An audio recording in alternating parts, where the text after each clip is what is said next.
చిన్న గ్యాప్ వచ్చేది కదా. కానీ మాస్టర్జీ వంటల్లో మాస్టర్ కదా, మరి అతనికి కూడా ఎవరో చెప్తుంటే విని చేస్తున్నట్టు చిన్న గ్యాప్ వస్తుందేంటి?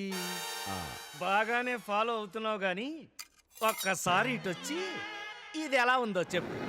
నందేనా వత్తరా మాస్టర్జీ, వత్తరా అప్పుడే టేస్ట్ చూడాలా మాస్టర్జీ? అవును, అది చూపించు.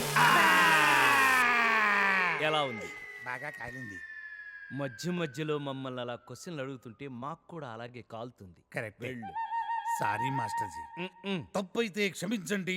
అసలు అడగడంలోనే పొరపాటు ఉందనుకుంటే మన్నించండి. వస్తాను. ఇటు వెళ్తే పూర్తిగా కాలిపోతాం. అటు వెనక తిరిగి. Thanks for your help. Next.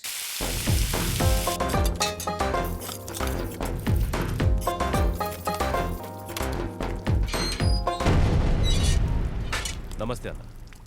ఎరా సాక్షి దొరికాడా? సిటీ మొత్తం వెతికిన వాడు దొరకలేదన్న. సార్ పొరపాటున కనుక మీరు ఇప్పుడు వెనక్కి తిరిగి ములక్కాయలు ఎన్ని వేయాలి యాలుక్కాయలు ఎన్ని వేయాలని అన్నారంటే మీ తలకాయ ఉండదు. ఏ గెస్ట్లకి కూర నచ్చదా? వాళ్ళు గెస్ట్లు కాదు, మీ ఫోటో పట్టుకొని మిమ్మల్ని వెతుకుతున్న వాడి అసిస్టెంట్లు. వాళ్ళు మిమ్మల్ని గుర్తుపట్టారంటే ఈ తలకాయ కూర మీ తలకాయతో చేస్తారు.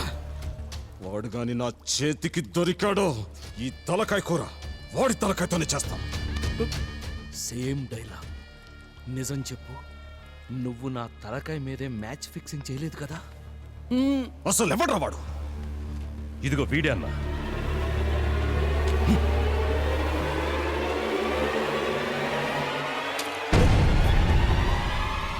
రేయ్, ఫోటో ఎందుకురా?